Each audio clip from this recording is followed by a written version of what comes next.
Hello every one. നമ്മൾ കഴിഞ്ഞ ക്ലാസ്സിൽ തരംഗചലനം എന്ന ചാപ്റ്ററിലുള്ള കുറച്ച് കാര്യങ്ങളായിരുന്നു ഡിസ്കസ് ചെയ്തിട്ടുള്ളത്. അതിൽ നമ്മൾ അനുപ്രസ്ഥ തരംഗം, അനുദൈർഘ്യ തരംഗം, പിന്നെ തരംഗങ്ങളുടെ സവിശേഷതകളായ ആവൃത്തി, ആയതി, പീരിയഡ് ഒക്കെ നോക്കിയിട്ടുണ്ടായിരുന്നു. ഇനിയും അതിലെ ഒരു രണ്ട് കാര്യങ്ങളൂടെ, അതായത് തരംഗത്തിന്റെ സവിശേഷതകളിൽ രണ്ട് കാര്യങ്ങളും കൂടി നോക്കാനായിട്ടുണ്ട്. അതിൽ നാലാമത്തതാണ് തരംഗ ദൈർഘ്യം. അതിന് ഇംഗ്ലീഷിൽ പറയാം വേവ് ലെങ്ത് എന്നാണ്. നമുക്ക് നോക്കാം തരംഗ ദൈർഘ്യം എന്ന് വെച്ച് കഴിഞ്ഞാൽ എന്താണെന്ന്. തരംഗത്തിലെ കണികകളുടെ ഒരു പ്രത്യേക സമയത്തെ അവസ്ഥയാണ് ചിത്രീകരിച്ചിരിക്കുന്നത്. സ്ഥാനാന്തരമുണ്ട്, ദൂരമുണ്ട്. സമാന കമ്പനാവസ്ഥയിലുള്ള അടുത്തടുത്തുള്ള രണ്ടു കണികകൾ തമ്മിലുള്ള അകലമാണ് തരംഗ ദൈർഘ്യം. എന്താണ് തരംഗ ദൈർഘ്യം എന്ന് വെച്ച് കഴിഞ്ഞാൽ എന്താ? സമാന കമ്പനാവസ്ഥയിലുള്ള അടുത്തടുത്ത കണികകൾ തമ്മിലുള്ള അകലമാണ്. ഞാൻ ഇവിടെ ഒരു തരംഗത്തിനെ വരക്കാം. ഇവിടെ ഇതും എന്താണ്? ഈ ഒരു ഭാഗവും ഈ ഒരു ഭാഗവും ഇതെന്താണ്? ശൃംഗങ്ങളാണ് അല്ലെ? ഇതെന്താണ്? ഗർത്തങ്ങളാണ്. ശൃംഗങ്ങളും ഗർത്തങ്ങളും. ഈ രണ്ട് ഭാഗവും സമാനമായ കമ്പനാവസ്ഥയിലായിരിക്കുമല്ലോ ഉണ്ടാവുക അല്ലെ? ഈ രണ്ട് ഭാഗവും സമാനമായ കമ്പനാവസ്ഥയിലായിരിക്കും ഉണ്ടാവുക. ഇങ്ങനെ സമാനമായ കമ്പനാവസ്ഥയിലുള്ള അടുത്തടുത്ത കണികകൾ അല്ലെ? ഇവർ രണ്ടാളും അടുത്തടുത്താണുള്ളത് അല്ലെ? പിന്നെ ഇവിടെയുണ്ട് അല്ലെ? ഇവിടെയും എന്തുണ്ടാവും? സെയിം ആയിരിക്കും അല്ലെ? ഇവിടെയും എന്താണ്? ഒരേപോലെ ആയിരിക്കും കമ്പനം ചെയ്യുക. പക്ഷെ അടുത്തടുത്ത് എന്ന് പറയുമ്പോൾ ഏതൊക്കെയാ വരിക? ഇതും വരും. പക്ഷെ ഇതും വരുമോ? ഇല്ല. കാരണം എന്താ? ഇതിനിടയിൽ വേറൊരാളുണ്ട് അല്ലെ? അപ്പൊ നോക്ക്, എന്താണ്? സമാനമായ കമ്പനാവസ്ഥയിലുള്ള അടുത്തടുത്ത കണികകൾ. അടുത്തടുത്ത കണികകൾ തമ്മിലുള്ള അകലമാണ് എന്താ? അടുത്തടുത്ത കണികകൾ തമ്മിലുള്ള അകലമാണ് എന്ത്? തരംഗ ദൈർഘ്യം. ഇതും തമ്മിലുള്ള അകലത്തെ നമുക്ക് എന്ത് പറയാം? തരംഗ ദൈർഘ്യം. എന്താണ്? തരംഗ ദൈർഘ്യം. അതുപോലെ തന്നെ ഇവിടെ നോക്ക്, ഇവിടെയും ഇവരും എന്താണ്? ഒരേ കമ്പനാവസ്ഥയിലല്ലേ? സമാന കമ്പനാവസ്ഥയിലാണ് ഇവരും അല്ലെ? ഇവരെന്താണ്? അടുത്തടുത്തിട്ടല്ലേ ഉള്ളത്. അപ്പൊ ഇവര് തമ്മിലുള്ള ദൂരത്തെ നമ്മൾ എന്താണ് വിളിക്കുന്നത്? തരംഗ ദൈർഘ്യം എന്നാണ് വിളിക്കുന്നത്. അങ്ങനെയാണെങ്കിൽ ഇവിടെ ഉള്ള ആളും ഒരേപോലെ ആയിരിക്കുമല്ലേ ഉണ്ടാവുക അല്ലെ? ഇവിടെ ഉള്ള ആളും ഒരേപോലെ അല്ലെ? ഇവിടെയുള്ള ആളും ഒരേപോലെ അല്ലെ? അങ്ങനെ കുറേ ഉണ്ട് അല്ലെ? ഇവിടെ ഉള്ള ആളും ഒരേപോലെ ആയിരിക്കും ഉണ്ടാവും അല്ലെ? സമാനമായ കമ്പനാവസ്ഥയിൽ അല്ലെ? അപ്പോ ഇങ്ങനെയുള്ള അടുത്തടുത്തുള്ള കണികകൾ തമ്മിലുള്ള അകലത്തെയാണ് എന്ത് പറയുന്നത്? തരംഗ ദൈർഘ്യം എന്ന് പറയുന്നത്. നിങ്ങൾക്ക് എക്സാമിന് ചോദിച്ചു കഴിഞ്ഞാൽ നിങ്ങൾക്ക് എക്സാമിന് ഇങ്ങനെ ഒരു ചിത്രമൊക്കെ തന്നിട്ട് ഇതിന്റെ തരംഗ ദൈർഘ്യം കണ്ടുപിടിക്കാനാണ് പറയാ. അങ്ങനെ ചോദിച്ചു കഴിഞ്ഞാൽ ഏറ്റവും എളുപ്പമായ മാർഗം എന്താണ്? ഏറ്റവും എളുപ്പമായ മാർഗം ഇവിടുന്ന് തൊട്ട് ഇവിടം വരെയുള്ള ദൂരം കണ്ടാൽ മതി. എന്താണ്? ഇവിടുന്ന് തൊട്ട് ഇവിടം വരെയുള്ള ദൂരം കണ്ടാൽ മതി. അത് എന്ന് വെച്ച് കഴിഞ്ഞാൽ എന്താ? ഒരു ലാംഡയാണ്. ലാംഡ എന്ന് വെച്ച് കഴിഞ്ഞാൽ തരംഗ ദൈർഘ്യത്തെ സൂചിപ്പിക്കുന്ന ഒരു ലെറ്റർ ആണ് ലാംഡ. എന്താണ്? ലാംഡ. തരംഗ ദൈർഘ്യത്തെ സൂചിപ്പിക്കുന്ന ലെറ്റർ ആണ് ലാംഡ. നമ്മൾ ഫ്രീക്വൻസിനെ എഫ് എന്നും ടൈം പീരീഡിനെ ടി എന്നും ആംപ്ലിറ്റ്യൂഡിനെ എ എന്നൊക്കെ പറയുമെന്ന് പറഞ്ഞില്ലേനാ? അതുപോലെ തരംഗ ദൈർഘ്യത്തെ സൂചിപ്പിക്കുന്ന ലെറ്റർ ആണ് ഇത്. ഇതിനെ വിളിക്കുക നമ്മൾ ലാംഡ എന്നാണ്. അപ്പൊ നമ്മൾ പറഞ്ഞു വന്നത് ഈ ഒരു തരംഗത്തിലുള്ള തരംഗ ദൈർഘ്യം കണ്ടുപിടിക്കാൻ പറഞ്ഞു കഴിഞ്ഞാൽ എന്ത് കണ്ടുപിടിച്ചാൽ മതി? ഇവിടുന്ന് തൊട്ട് ഇവിടം വരെയുള്ള ദൂരം കണ്ടുപിടിച്ചാൽ മതി. അല്ലെങ്കിൽ എന്ത് ചെയ്യുക? ഇവിടുന്ന് ഇവിടത്തേക്കുള്ള ദൂരം കാണാം, ഇവിടുന്ന് ഇവിടത്തേക്കുള്ള ദൂരം കാണാം. ഏറ്റവും സിമ്പിള് ഇതാണ്. ഇല്ലാണ്ട് ഇതിന്റെ ഇടയിലുള്ള പോയിന്റ് എടുത്ത് ഇതിന്റെ ഇടയിലുള്ള പോയിന്റ് ഇത് തമ്മിലുള്ള ദൂരം കാണാന്ന് പറയുന്നതൊക്കെ കുറച്ച് ബുദ്ധിമുട്ടുള്ള കാര്യം അല്ലെ? ഏറ്റവും സിമ്പിൾ ഏതാ? ഇവിടുന്ന് തൊട്ട് ഇവിടത്തേക്ക്, അതായത് ഒരു ദോലനം അല്ലെങ്കിൽ ഒരു സൈക്കിള് കംപ്ലീറ്റ് ചെയ്യാൻ എടുക്കുന്ന, ഒരു സൈക്കിള് പൂർത്തിയാക്കാൻ എടുക്കുന്ന ദൂരം എന്താ, ഒരു സൈക്കിള് പൂർത്തിയാക്കാൻ എടുക്കുന്ന ദൂരം കണ്ട് പിടിച്ചാലും മതി. ഓക്കെ, ക്ലിയർ അല്ല? ഓക്കെ, ഒന്നുകൂടെ നമുക്ക് നോക്കാം. സമാന കമ്പനാവസ്ഥയിലുള്ള അടുത്തടുത്ത രണ്ട് കണികകൾ തമ്മിലുള്ള അകലമാണ് തരംഗ ദൈർഘ്യം. ഇത് ഇമ്പോർട്ടൻ്റ് ആണ്. ഇത് ചോദിക്കും, തരംഗ ദൈർഘ്യം എന്നാൽ എന്ത് എന്ന് ചോദിക്കും. ഇത് മാധ്യമത്തിലെ ഓരോ കണികയും ഒരു കമ്പനം പൂർത്തിയാക്കാൻ എടുക്കുന്ന സമയം കൊണ്ട് തരംഗം സഞ്ചരിക്കുന്ന ദൂരത്തിന് തുല്യമാണ് അല്ലെ? ഞാൻ പറഞ്ഞിട്ടുണ്ട് എന്താണ്, തരംഗം ഒരു കമ്പനം ചെയ്യാൻ ഒരു ദൂരം സഞ്ചരിക്കുന്നുണ്ട് അല്ലെ? അതിനെയാണ് നമ്മൾ എന്ത് പറഞ്ഞിട്ടുള്ളത്, തരംഗ ദൈർഘ്യം. അത് തരംഗ ദൈർഘ്യത്തിന് തുല്യമാണ് എന്നാണ് പറയുന്നത്. അടുത്തടുത്ത രണ്ട് ശൃംഗങ്ങൾ തമ്മിലോ അടുത്തടുത്ത രണ്ട് ഗർത്തങ്ങൾ തമ്മിലോ ഉള്ള അകലവും അനുപ്രസ്ഥ തരംഗത്തിന്റെ തരംഗ ദൈർഘ്യമായി കണക്കാക്കാം. അനുപ്രസ്ഥ തരംഗം കേട്ടോ, അനുപ്രസ്ഥ തരംഗം. ഇതാണ് എന്തെന്ന്, അനുപ്രസ്ഥ തരംഗം. ദൈർഘ്യ തരംഗം എങ്ങനെയായിരുന്നു, ദൈർഘ്യ തരംഗം എങ്ങനെയായിരുന്നു, ഇങ്ങനെയായിരുന്നു അല്ലെ? ദൈർഘ്യ തരംഗം ഇങ്ങനെയായിരുന്നു. അനുപ്രസ്ഥ തരംഗത്തിലെ രണ്ട് ശൃംഗങ്ങൾ തമ്മിലുള്ളയോ അല്ലെങ്കിൽ രണ്ട് ഗർത്തങ്ങൾ തമ്മിലുള്ളയോ അല്ലെങ്കിൽ ഒരു ദോലനം അല്ലെങ്കിൽ ഒരു സൈക്കിള് പൂർത്തിയാക്കാൻ എടുക്കുന്ന ദൂരം ആയിരുന്നു അനുദൈർഘ്യ തരംഗം അല്ലെ? തരംഗ ദൈർഘ്യം എന്ന് വെച്ച് കഴിഞ്ഞാൽ, ഇനി അനുദൈർഘ്യ തരംഗത്തിലെ തരംഗ ദൈർഘ്യം എന്താന്ന് വെച്ച് കഴിഞ്ഞാല്, ഇതില്ലേ, ഇതെന്തായിരുന്നു, ഉച്ചനീചം അല്ലെ? ഉച്ചനീചവും എന്തായിരുന്നു, ഒന്ന് നോക്കട്ടെ, ഒരു മിനിറ്റ്. മലയാളത്തിലെ പേരങ്ങ് വിട്ടുപോയി. കംപ്രഷൻ റയർഫാക്ഷൻസ് തന്നെ യൂസ് ചെയ്തിട്ട് അതിന്റെ മലയാളം പേര് ഒന്ന് നോക്കട്ടെ. ഉച്ചമർദ്ദ മേഖലയും നീചമർദ്ദ മേഖലകളും. എന്താ, ഉച്ചമർദ്ദ മേഖലയും നീചമർദ്ദ മേഖലയും. ഓക്കെ, നമുക്ക് നോക്കാം. ഉച്ചമർദ്ദ മേഖലയും നീചമർദ്ദ മേഖലയും. അനുദൈർഘ്യ തരംഗത്തിലെ ഉച്ചമർദ്ദ മേഖലയും നീചമർദ്ദ മേഖലയും, ഉച്ചമർദ്ദ മേഖല നീചമർദ്ദ മേഖല, ഇങ്ങനെയാണ് ഉണ്ടാവുക അല്ലെ? അനുദൈർഘ്യ തരംഗത്തില് തരംഗ ദൈർഘ്യം എന്ന് വെച്ച് കഴിഞ്ഞാല് രണ്ട് അടുത്തടുത്തുള്ള ആരുകൾ തമ്മിലുള്ളത്, ഉച്ചമർദ്ദങ്ങൾ തമ്മിലുള്ള അത്, അല്ലെങ്കിലോ നീചമർദ്ദങ്ങൾ തമ്മിലുള്ള ദൂരം. ഇതിനെയാണ് തരംഗ ദൈർഘ്യം എന്ന് പറയാ. ഏതില്, അനുദൈർഘ്യ തരംഗത്തില്. അനുപ്രസ്ഥ തരംഗത്തിൽ എന്തായിരുന്നു, രണ്ട് ശൃംഗങ്ങളും രണ്ട് ട്രഫുകൾ തമ്മിലുള്ള അല്ലെ, രണ്ട് ഗർത്തങ്ങൾ തമ്മിലോ അല്ലെങ്കിൽ ഒരു സൈക്കിള് കംപ്ലീറ്റ് ആക്കാൻ എടുക്കുന്ന ദൂരവും ആയിരുന്നു തരംഗ ദൈർഘ്യം എന്ന് പറഞ്ഞിട്ടുള്ളത്. ഓക്കെ, ക്ലിയർ അല്ലേ? തരംഗ ദൈർഘ്യത്തെ സൂചിപ്പിക്കാൻ ലാംഡ എന്ന ഗ്രീക്ക് അക്ഷരം ഉപയോഗിക്കുന്നു.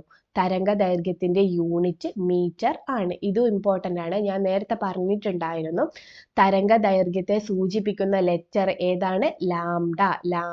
ലാംഡ എന്ന ഗ്രീക്ക് അക്ഷരമാണ്.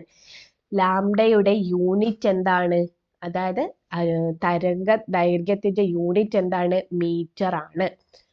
ചിത്രം 1.13 എയിൽ എ എന്ന കണികയുമായി സമാന കമ്പനാവസ്ഥയിലുള്ള കണിക ഏതാണ്? ഇവിടെ നോക്കാനാ പറഞ്ഞിട്ടുള്ളത്. എ എന്ന് പറയുന്ന ഇവിടെ ഒരു കണിക ഉണ്ട്. ഈ എയുമായിട്ട് സമാന കമ്പനാവസ്ഥയിൽ വേറെ ആരാ ഉള്ളത്? ഇ ആണ് അല്ലെ? ആരാ ഉള്ളത്? ഇ ആണ്. ആരാ?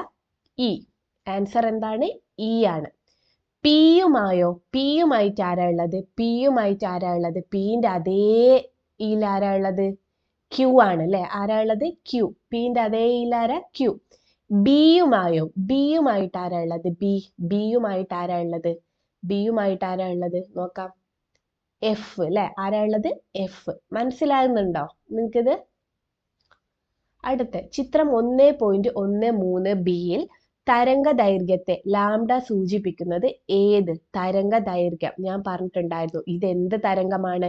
അനുദൈർഘ്യ തരംഗമാണ്. എന്താണ്? അനുദൈർഘ്യ തരംഗമാണ്. അനുദൈർഘ്യ തരംഗത്തിലെ ലാംഡയെ സൂചിപ്പിക്കുന്നത് ഏതാ? ലാംഡയെ സിയും തമ്മിലുള്ള അകലമുണ്ട് അല്ലെ? സിയും തമ്മിലുള്ള അകലം. പിന്നെ എന്താണ്? ആറും തമ്മിലുള്ള അകലമുണ്ട് അല്ലെ? സിയും തമ്മിലുള്ള അകലമുണ്ട്, ആറും തമ്മിലുള്ള അകലമുണ്ട്.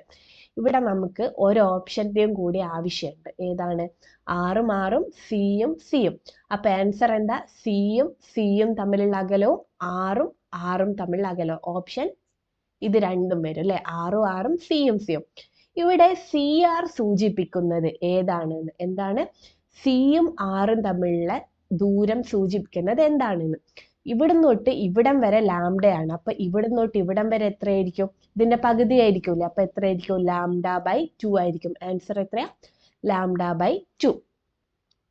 λ/2.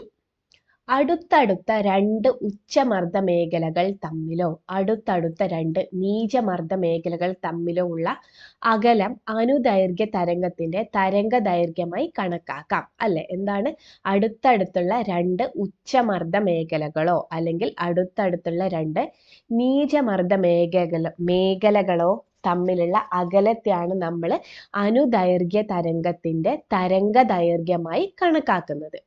മറ്റേ അനുപ്രസ്ഥ തരംഗത്തിൽ എന്തായിരുന്നു, അടുത്തടുത്തുള്ള ശൃംഗങ്ങളോ അല്ലെങ്കിൽ അടുത്തടുത്തുള്ള ഗർത്തങ്ങളോ തമ്മിലുള്ളതായിരുന്നു അല്ലെ. അടുത്തടുത്തുള്ള ശൃംഗങ്ങളോ അടുത്തടുത്തുള്ള ഗർത്തങ്ങളോ തമ്മിലുള്ള ദൂരമായിരുന്നു. ഇവിടെയോ അടുത്തടുത്തുള്ള എന്ത് തമ്മില്, ഉച്ചമർദ്ദ മേഖലകളോ അല്ലെങ്കിൽ അടുത്തടുത്തുള്ള നീചമർദ്ദ മേഖലകളോ തമ്മിലുള്ള ദൂരമായിരുന്നു അല്ലെ. അതെ. ഇനി നമുക്ക് അടുത്ത സവിശേഷത നോക്കാം. ഒരു സെക്കൻഡ് കൊണ്ട് തരംഗം സഞ്ചരിക്കുന്ന ദൂരമാണ് തരംഗവേഗം അല്ലെ. എന്താണ്, ഒരു സെക്കൻഡ് കൊണ്ട് തരംഗം സഞ്ചരിക്കുന്ന ദൂരമാണ് തരംഗവേഗം. തരംഗവേഗത്തിന്റെ യൂണിറ്റ് മീറ്റർ പെർ സെക്കൻഡ് ആണ് അല്ലെ.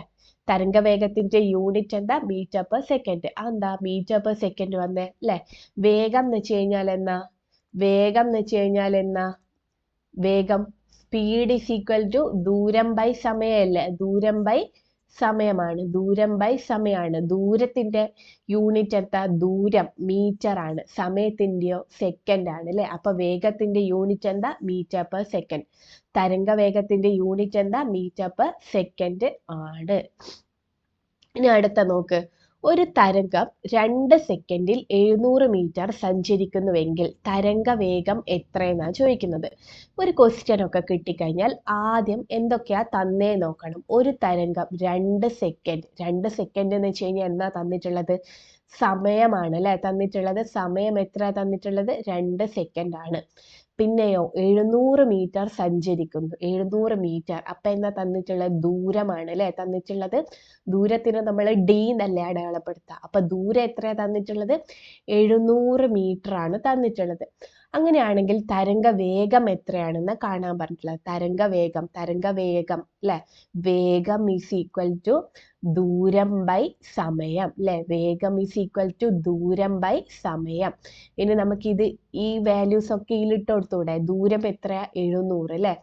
700 മീറ്റർ ഡിവൈഡഡ് ബൈ സമയം എത്രയാ, 2 സെക്കൻഡ്.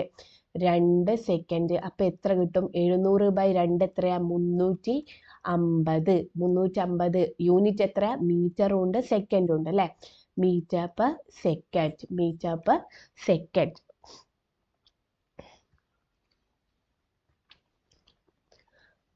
ആവൃത്തിയും തരംഗ ദൈർഘ്യവും തമ്മിൽ ബന്ധമുണ്ടോ? എന്താ ചോദിച്ചിട്ടുള്ളത്, ആവൃത്തിയും തരംഗ ദൈർഘ്യവും തമ്മിൽ ബന്ധമുണ്ടോ?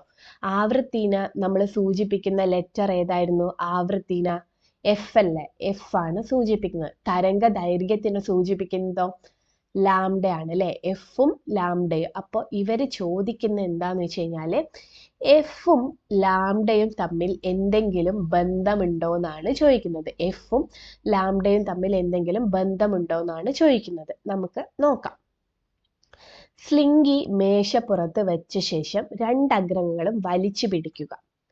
സ്ലിംഗിയുടെ ഒരഗ്രത്തെ ഇരുവശങ്ങളിലേക്കും ചലിപ്പിച്ച് അനുപ്രസ്ഥ തരംഗരൂപം സൃഷ്ടിക്കുക. തുടർന്ന് ഇരുവശത്തേക്കുമുള്ള ചലനത്തിന്റെ ആവൃത്തി വർദ്ധിപ്പിക്കുക. സ്ലിംഗിയിൽ സൃഷ്ടിച്ച തരംഗരൂപത്തിന്റെ ആവൃത്തിയും തരംഗ ദൈർഘ്യത്തിൽ ഉണ്ടാകുന്ന മാറ്റവും നിരീക്ഷിക്കുക. എന്നാ പറഞ്ഞിട്ടുള്ളതെന്ന് വെച്ച് കഴിഞ്ഞാൽ, ഒരു സ്ലിംഗി ഉണ്ട് അല്ലെ. നമ്മൾ നേരത്തെ കണ്ടല്ലേ സ്ലിംഗി. അപ്പൊ ആ സ്ലിംഗിയെ പ്രസ്ഥ തരംഗം ഉണ്ടാക്കാനാണ് പറഞ്ഞത് അല്ലെ. ഇങ്ങനൊരു സംഭവം നമ്മൾ ഇങ്ങനെ ആക്കി കഴിഞ്ഞാൽ ഇങ്ങനൊരു തരംഗം ഉണ്ടാവുന്നതായിട്ട് നമുക്ക് കാണാനായിട്ട് പറ്റും. ആദ്യം ഇങ്ങനെ ഒന്ന് ചെയ്ത്, ഇനി എന്ത് ചെയ്ത് ഇതിന്റെ ആവൃത്തി വർദ്ധിപ്പിച്ച്, എന്ത് വർദ്ധിപ്പിച്ച്, ആവൃത്തി വർദ്ധിപ്പിച്ച്. അതായത് ഇവിടുന്ന് തൊട്ട് ഇവിടം വരെ, എന്താ, ഇവിടുന്ന് തൊട്ട് ഇവിടം വരെ സഞ്ചരിക്കാൻ 1 സെക്കൻഡാണ് അല്ലെ. ഏതോ ഒരു രീതിയിൽ ഞാൻ അങ്ങ് ചലിപ്പിച്ച്. ഇനി എന്ത് ചെയ്ത്, ഞാൻ ഇതേ സാധനത്തിന്റെ ആവൃത്തി വർദ്ധിപ്പിച്ച്. എന്ത് വർദ്ധിപ്പിച്ച്, ആവൃത്തി വർദ്ധിപ്പിച്ച്. ഇത് ഞാൻ തിരിച്ചു വരച്ചു തരാം, എന്നാലാണ് കുറച്ചും കൂടി ക്ലിയർ ആവുക.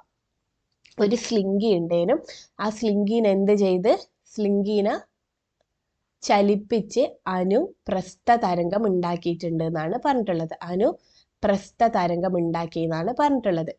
ഇവിടുന്ന് തൊട്ട് ഇവിടം വരെ 1 സെക്കൻഡാണ് എടുത്തത്. ഓക്കെ, 1 സെക്കൻഡ് എടുത്ത്. ഇതേ സ്ലിങ്കിയില് ആവൃത്തി എന്ത് ചെയ്തിട്ടുണ്ട്, ആവൃത്തി വർദ്ധിപ്പിച്ചിട്ടുണ്ട്. ആവൃത്തി വർദ്ധിപ്പിക്കാന്ന് വെച്ച് കഴിഞ്ഞാൽ എന്നാ, 1 സെക്കൻഡില് സൈക്കിളിന്റെ എണ്ണം കൂട്ടാനല്ലേ പറയുന്നത് അല്ലെ. 1 സെക്കൻഡിലുള്ള സൈക്കിളിന്റെ എണ്ണം കൂട്ടാനാ പറഞ്ഞത്. അപ്പൊ ആവൃത്തി വർദ്ധിപ്പിച്ചു എന്ന് വെച്ച് കഴിഞ്ഞാൽ എന്നാ, ഇങ്ങനെ ആക്കി അല്ലെ. 1 സെക്കൻഡിലുള്ള എന്ത് കൂട്ടി, ആവൃത്തി കൂട്ടി. 1 സെക്കൻഡിലുള്ള സൈക്കിളിന്റെ എണ്ണം കൂട്ടുകയാണ് ചെയ്തത്. അങ്ങനെ 1 സെക്കൻഡിൽ എത്തി. ഇവിടുന്നോട്ട് 0, 1 അല്ലെ. ഇവിടെയും ഇങ്ങനെ തന്നെ എത്തി. അങ്ങനെയാണെങ്കിൽ ആവൃത്തിയിലും തരംഗ ദൈർഘ്യത്തിലും ഉണ്ടാകുന്ന മാറ്റം നിരീക്ഷിക്കുക. ഇവിടെ ഉണ്ടായ മാറ്റം നിരീക്ഷിക്കാനാണ് പറഞ്ഞിട്ടുള്ളത്. ഇവിടെ നമുക്ക് സമയം എത്രയാ, സമയം 1 സെക്കൻഡാണ്. രണ്ടിനും സമയം 1 സെക്കൻഡാണ്.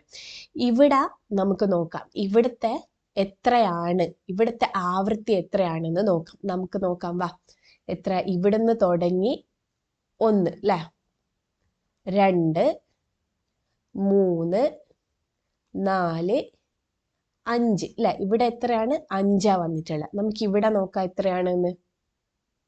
1, 2, 3, 4, 5, 6, 7, 8, 9, 10, 11 അല്ലെ. ഇവിടെ എത്രയാ വന്നിട്ടുള്ളത്, 11 ഇവിടെ വന്നിട്ടുള്ളത്. ഇവിടെയോ 5 വന്നിട്ടുള്ളത്. ഇവിടെ 5 വന്നിട്ടുള്ളത്, ഇവിടെ 11. എന്താ വന്നിട്ടുള്ളത്, F1 എന്ന് കൊടുക്കുന്നുണ്ട് കേട്ടാ. ഇതിന്റെ ആവൃത്തിന് F1 എത്രയാ കിട്ടിയത്, 5. F2 എത്രയാ കിട്ടിയത്, 11 അല്ലെ. F1 എത്രയാ, 5. F2 എത്രയാ, 2. ഇനി നമുക്ക് തരംഗ ദൈർഘ്യം നോക്കാം അല്ലെ. തരംഗ ദൈർഘ്യം എന്ന് വെച്ച് കഴിഞ്ഞാൽ എന്നാ, ഇവിടുന്ന് തൊട്ട് ഇവിടം വരെ നോക്കിയാ ഉള്ള ദൂരം നോക്കിയാൽ മതി എന്ന് ഞാൻ പറഞ്ഞില്ലേ അല്ലെ. എത്രയാ വരുന്നത്, ഏകദേശം ഇത്ര ഉണ്ട് അല്ലെ. ഏകദേശം ഇത്ര ഉണ്ട്. ഇവിടെ നോക്കി, ഇവിടെ എത്രയാ വരുന്നത്, ഏകദേശം ഇത്രയാണുള്ളത്. ഏകദേശം ഇത്ര. അപ്പൊ നിങ്ങൾക്ക് മനസ്സിലായിട്ടുണ്ടാവും അല്ലെ. ആവൃത്തി കുറയുമ്പോൾ എന്താ, ആവൃത്തി കുറയുകയാണെങ്കിൽ ഈ ലാംഡ എന്ന് പറയുന്ന ആൾ എന്താണ്, കൂടുകയാണ് ചെയ്യുന്നത് അല്ലെ. ഇവിടെയോ ആവൃത്തി കൂടിയിട്ടുണ്ട്, 5ന്ന് 11ലേക്ക് എത്തിയിട്ടുണ്ട്. ആവൃത്തി കൂടിയപ്പോൾ ഈ ലാംഡ എന്ന് പറയുന്ന ആൾക്ക് എന്താ സംഭവിച്ചത്, കുറയാണ് ചെയ്തത് അല്ലെ. എഫ് കൂടുമ്പോ ലാംഡ കുറയുന്നു, എഫ് കുറയുമ്പോ ലാംഡ കൂടുന്നു, എഫ് കൂടുമ്പോ ലാംഡ കുറയുന്നു അല്ലെ. എന്താ സംഭവിക്കുന്നത്, എഫ് കൂടുകയാണെങ്കിൽ ലാംഡ എന്ത് ചെയ്യുന്നുണ്ട്, കുറയാണ് ചെയ്യുന്നത് അല്ലെ. എഫ് ഫ്രീക്വൻസി ആവൃത്തി കുറയുകയാണെങ്കിൽ, ആവൃത്തി കുറയുമ്പോൾ ലാംഡ എന്ന് പറയുന്ന ആള് വലുതാവുകയാണ് ചെയ്യുന്നത്. അതിന് പകരം എഫ് കൂടുകയാണെങ്കിൽ, ആവൃത്തി കൂടുകയാണെങ്കിൽ ലാംഡ എന്ന് പറയുന്ന ആൾ എന്താ സംഭവിക്കുന്നത്, കുറയാണ് ചെയ്യുന്നത് അല്ലെ. ഇവിടെ തന്നെ നിങ്ങൾക്ക് ക്ലിയർ ആയല്ലോ അല്ലെ. എഫ് കുറവാ ഇവിടെ, പക്ഷെങ്കിൽ ഇവിടുത്തെ ലാംഡ തരംഗ ദൈർഘ്യം എന്ന് പറയുന്നത് എന്താ, കൂടുതലാ. അതേ സമയം തന്നെ എടുത്തിട്ടാ ഇവിടുന്നും ഒരു തരംഗം പോകുന്നത്. പക്ഷെ ഇവിടുത്തെ ആവൃത്തി എന്ന് വെച്ച് കഴിഞ്ഞാൽ 11, ഇതിനേക്കാളും കൂടുതലാ. അപ്പൊ ഇതിന്റെ തരംഗ ദൈർഘ്യം എന്ന് പറയുന്നതോ കുറവാണ് അല്ലെ. മനസ്സിലായില്ലേ? ഓക്കെ. ഒരു തരംഗത്തെ സംബന്ധിച്ച് അതിന്റെ ആവൃത്തി വ്യത്യാസപ്പെടുത്തിയാൽ തരംഗ ദൈർഘ്യത്തിന് മാറ്റം ഉണ്ടാകുമോ? എന്താ, തരംഗ ദൈർഘ്യത്തിന് മാറ്റം ഉണ്ടാവുമോ? ഉണ്ടാവും ല്ലേ? ഉണ്ടാവും. അതല്ലേ നമ്മളിപ്പോ കണ്ടത് ല്ലേ? എഫ് കൂടുവാണെങ്കിൽ ലാംഡ എന്താകുന്നുണ്ട്? കുറഞ്ഞു പോകുന്നുണ്ട് ല്ലേ? അതുപോലെ എഫ് കുറയുകയാണെങ്കിൽ ലാംഡ എന്ത് ചെയ്യുന്നുണ്ട്? കൂടുന്നുണ്ട് ല്ലേ? എഫ് കൂടുകയാണെങ്കിൽ ലാംഡ കുറയുന്നുണ്ട്, എഫ് കുറയുകയാണെങ്കിൽ ലാംഡ കൂടുന്നുണ്ട്. ഒരു മാധ്യമത്തിലൂടെ ഒരേ സമയ ഇടവേളകളിൽ ഉണ്ടായ ഒരേ ആയതിയിലുള്ള രണ്ട് തരംഗങ്ങളുടെ ചിത്രീകരണം നൽകിയിരിക്കുന്നു. ഇവിടെ രണ്ട് തരംഗങ്ങളുടെ ചിത്രമാണ് നൽകിയിട്ടുള്ളത്. രണ്ട് തരംഗങ്ങളുടെ ചിത്രം നൽകിയിട്ടുണ്ട്. ചിത്രം 1.14 എയിലെ തരംഗത്തിന്റെ തരംഗ ദൈർഘ്യം എത്ര? എന്താ പറഞ്ഞിട്ടുള്ളത്? 1.14 എയിലെ തരംഗത്തിന്റെ തരംഗ ദൈർഘ്യം എത്ര? എത്രയാ? തരംഗ ദൈർഘ്യം എത്രയാ? തരംഗ ദൈർഘ്യം എന്ന് വെച്ച് കഴിഞ്ഞാൽ എന്നാ? ഇവിടുന്ന് തുടങ്ങി ഇവിടം വരെ ഒരു സൈക്കിള് പൂർത്തിയാക്കാൻ എടുക്കുന്ന സമയമാണ് തരംഗ ദൈർഘ്യമാക്കി നിങ്ങൾ എടുത്തോന്ന് ഞാൻ പറഞ്ഞ ഓർമ്മയില്ലേ? അപ്പൊ ഇവിടുന്ന് തുടങ്ങി ഇവിടം വരെ. അപ്പൊ എത്രയാ തരംഗ ദൈർഘ്യം? എത്രയാ വന്നിട്ടുള്ളത്? തരംഗ ദൈർഘ്യം ഇവിടെ എത്രയാ വന്നിട്ടുള്ളത്? 4 ല്ലേ? 4 സോറി, ഞാൻ ഇതൊന്ന് മാറ്റട്ടെ കേട്ടാ. എത്രയാ വന്നിട്ടുള്ളത്? ഇവിടുന്ന് തുടങ്ങി ഇവിടത്തേക്കുള്ള. അപ്പൊ എത്രയാ വന്നിട്ടുള്ളത്? 4 മീറ്റർ. ചിത്രം 1.14 ബിയിലെ തരംഗത്തിന്റെ തരംഗ ദൈർഘ്യം കണ്ടെത്തുക. ഈ ചിത്രത്തിൽ തരംഗ ദൈർഘ്യം കണ്ടെത്താനാണ് പറഞ്ഞിട്ടുള്ളത്. എത്രയാ? ഇവിടുന്ന് തുടങ്ങി ഇവിടെ അവസാനിക്കുന്നത് എത്രയാണ്? 2 ല്ലേ? 2 മീറ്റർ. രണ്ട് തരംഗങ്ങളും ഇത്രയും ദൂരം 12 മീറ്റർ സഞ്ചരിക്കാൻ 1 സെക്കൻഡ് എടുത്തുവെങ്കിൽ, അല്ലെ? എന്താണ്? രണ്ട് തരംഗവും എന്താ? ഒരേ സമയത്ത് ഒരേ ദൂരാണ് സഞ്ചരിക്കുന്നത് അല്ലെ? 12 മീറ്റർ ആണ് രണ്ട് തരംഗവും സഞ്ചരിക്കുന്നത് അല്ലെ? 1 സെക്കൻഡിൽ 12 മീറ്റർ സഞ്ചരിക്കുന്നുണ്ട്. അങ്ങനെയാണെങ്കിൽ ചിത്രം 1.14 എയിലെ തരംഗത്തിന്റെ ആവൃത്തി എത്രയാണ്? തരംഗത്തിന്റെ ആവൃത്തി കണ്ടുപിടിക്കണം. ആവൃത്തി എന്തായിരുന്നു? 1 സെക്കൻഡ് അല്ലെ? ഈ 12 എന്ന് പറയുന്ന സ്ഥലത്ത് 1 സെക്കൻഡ് കൊണ്ടാണ് എത്തുന്നത്. അങ്ങനെ 1 സെക്കൻഡ് കൊണ്ട് എത്ര ദോലനം അല്ലെങ്കിൽ എത്ര സൈക്കിള് കംപ്ലീറ്റ് ചെയ്യുന്നുണ്ട് നോക്കിയാൽ പോരെ അല്ലെ? എത്ര ഉണ്ടാക്കുന്നുണ്ട്? 1 2 3 അല്ലെ? എത്രയാണ്? 3. ചിത്രം 1.14 ബിയിലെ തരംഗത്തിന്റെ ആവൃത്തിയോ? ഇതിലുള്ള തരംഗത്തിന്റെ ആവൃത്തി എത്ര? ഇവിടെ എത്താൻ 1 സെക്കൻഡ് ആണ്. അപ്പൊ എത്ര സൈക്കിൾ ഉണ്ടാക്കുന്നുണ്ട് നോക്കിയാൽ പോരെ? എത്രയാ? 1 2 3 4 5 6. എത്രയാണ്? 6 അല്ലെ? 6. ഒന്നില് 3ഉം ഒന്നിൽ എത്രയാണ്? 6ഉമാണ് വന്നിട്ടുള്ളത്. ഏത് തരംഗത്തിനാണ് തരംഗ ദൈർഘ്യം കൂടുതൽ? എയിനാണോ ബിയിനാണോ? ഇവിടെ നോക്ക്, ഇവിടുന്ന് തൊട്ട് ഇവിടം വരെ 4 മീറ്റർ വരുന്നുണ്ട്. ഇവിടുന്ന് തൊട്ട് ഇവിടം വരെയോ 2 മീറ്ററേ വരുന്നുള്ളൂ അല്ലെ? അപ്പൊ തരംഗ ദൈർഘ്യം എയിനാണോ ബിയിനാണോ കൂടുതൽ? എയിനാണ് കൂടുതൽ അല്ലെ? ആവൃത്തി കൂടിയ തരംഗം ഏത്? ആവൃത്തി കൂടിയ തരംഗം ഏതാ? ബി ആണ് അല്ലെ? ആവൃത്തി കൂടിയ തരംഗം ബി ആണ്. ഇവിടെ എന്താണ് വന്നിട്ടുള്ളത്? തരംഗ ദൈർഘ്യം കൂടുതൽ എയിനാണ്. ആവൃത്തി കൂടിയ തരംഗോ ബി ആണ് അല്ലെ? തരംഗ ദൈർഘ്യവും ആവൃത്തിയും തമ്മിലുള്ള ബന്ധം എന്താണ്? തരംഗ ദൈർഘ്യവും ആവൃത്തിയും തമ്മിലുള്ള ബന്ധം എന്താണ് എന്നാണ് ചോദിച്ചിട്ടുള്ളത്. ഇത് മുന്നേ നമ്മൾ കണ്ടതാണ് അല്ലെ? മുന്നേ കണ്ടതാണ്. എന്താ നമ്മൾ കണ്ടത്? എന്താ? രണ്ട് തരംഗമുണ്ട്. രണ്ട് തരംഗവും ഒരേ സമയത്ത് ഒരേ ദൂരമാണ് സഞ്ചരിക്കുന്നത്. ഇതിന്റെ ആവൃത്തി കുറവാണ്, ഇതിന്റെ ആവൃത്തി കൂടുതലാണ് അല്ലെ? ഇതിന്റെ ആവൃത്തി എന്താണ്? കുറവാണ്. ഇതിന്റെ ആവൃത്തിയോ? കൂടുതലും ആണ്. ആവൃത്തി കൂടുതലും ഉണ്ട്, കുറവുണ്ട് അല്ലെ? ഇവിടെ എഫ് കുറവാണ്, ഇവിടെ എഫോ കൂടുതലാണ്. എഫ് കുറവുള്ളതിന്റെ ലാംഡ എന്ന് പറയുന്നത് എന്താ? കുറച്ച് നല്ല വലിപ്പമുണ്ട്. എഫ് കൂടുതലുണ്ട്, ലാംഡയോ ലേശം കുറവാണ് അല്ലെ? ഇതിന്റെ ഇത്രയുണ്ട്, പക്ഷെ ഇതിന്റെയോ പകുതിയാണുള്ളൂ അല്ലെ? അപ്പോ ആവൃത്തി കൂടുമ്പോൾ എന്താണ്? ആവൃത്തി കൂടുമ്പോൾ തരംഗ ദൈർഘ്യം എന്താ ചെയ്യുന്നത്? കുറയാണ് ചെയ്യുന്നത്. ആവൃത്തി കുറയുമ്പോൾ തരംഗ ദൈർഘ്യം എന്താ ചെയ്യുന്നത്? കൂടുകയാണ് ചെയ്യുന്നത്. തരംഗ ദൈർഘ്യം കൂടും കുറയും ചെയ്യുന്നുണ്ട്. അതാണ് ഇവിടെ തന്നിട്ടുള്ളത് വേഗം സ്ഥിരമായിരിക്കുമ്പോൾ തരംഗത്തിന്റെ ആവൃത്തി തരംഗ ദൈർഘ്യത്തിന് വിപരീതാനുപാതത്തിൽ ആയിരിക്കും അല്ലെ. എന്താ പറഞ്ഞിട്ടുള്ളത്? എഫ് എങ്ങനെയുള്ളത്? വിപരീത അനുപാതത്തിലാണ് ഉള്ളത്. എഫ് കൂടുകയാണെങ്കിൽ ലാംഡ എന്താ ചെയ്യുന്നത്? കുറയാണ് ചെയ്യുന്നത്. എഫ് കുറയാണെങ്കിൽ ലാംഡ എന്താ ചെയ്യുന്നത്? കൂടുകയാണ് ചെയ്യുന്നത്. ക്ലിയർ അല്ലേ? അപ്പോൾ എന്താണ് ഈ ഇക്വേഷൻ? ഇമ്പോർട്ടൻ്റ് ആണ്. എഫ് എങ്ങനെയാണ്? വിപരീത അനുപാതത്തിലാണ്. എഫ് ഇങ്ങനെയാണ് വന്നിട്ടുള്ളത് അല്ലെ. ഇത് ഇമ്പോർട്ടൻ്റ് ആണ് കേട്ടോ. F is inversely proportional to lambda. വിപരീത അനുപാതത്തിൽ ആയിരിക്കും. ഒന്ന് കൂടുമ്പോൾ മറ്റേത് കുറയാണ് ചെയ്യുന്നത്. ഒന്ന് കുറയുമ്പോൾ മറ്റേത് കൂടുകയാണ് ചെയ്യുന്നത്. അപ്പോൾ നിങ്ങൾക്ക് തരംഗത്തിൻ്റെ എന്താണ് സവിശേഷതകൾ ചോദിച്ചു കഴിഞ്ഞാൽ ഏതൊക്കെ എഴുതണം? ആയതി, പീരിയഡ്, ആവൃത്തി, തരംഗ ദൈർഘ്യം ആൻഡ് തരംഗ വേഗം. ഈ 5ഉം കൂടിയാലാണ് തരംഗത്തിന്റെ സവിശേഷതകൾ ആവുക. അപ്പൊ ഈ 5 ഭയങ്കര ഇമ്പോർട്ടൻ്റ് ആണ്. എക്സാംസിന് ക്വസ്റ്റ്യൻസ് ചോദിക്കും കേട്ടോ. ഇങ്ങനെയൊക്കെ ഓരോ തരംഗം തന്നിട്ട് ഇതിൻ്റെ ആവൃത്തി എത്ര, ഇതിൻ്റെ ആയതി എത്ര, ഇതിൻ്റെ പീരീഡ് കണ്ടുപിടിക്കൂ, ഇതിൻ്റെ തരംഗ ദൈർഘ്യം എത്രയാണ്, ഇതിൻ്റെ തരംഗ വേഗം എത്രയാണ്, ഇങ്ങനെയൊക്കെ ചോദിക്കും. അപ്പം എന്താ, ഇത് ഇമ്പോർട്ടൻ്റ് ആണ്. നന്നായിട്ട് പഠിച്ചു വെച്ചോളൂ കേട്ടോ. ഇനിയും നമുക്ക് കുറച്ച് കാര്യങ്ങളും കൂടി ഈ ചാപ്റ്ററിൽ ഡിസ്കസ് ചെയ്യാനായിട്ടുണ്ട്. അത് നമുക്ക് എന്താ അടുത്ത ക്ലാസ്സിൽ ഡിസ്കസ് ചെയ്യാം.